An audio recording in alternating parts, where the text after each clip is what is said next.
again, family, you don't want a detailed, long diary of what they're going to do and a long journal. No, we get straight to it. Act as a liaison, a liaison between the project team and business, ensuring that their interests and concerns are represented. We have also for the project manager, I'm just responsible for the planning, executing, and the team management of the actual project. You see how brief that is? I didn't talk about, well, yeah, so I'm going to be scheduling the meetings. No. We're not going through all of that. We'll get to that part in the planning.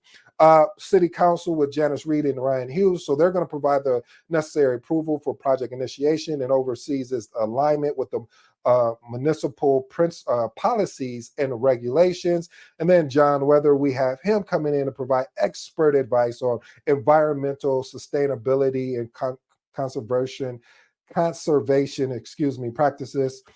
And then we have Sarah here, the insurance voices are concerned from a residential standpoint.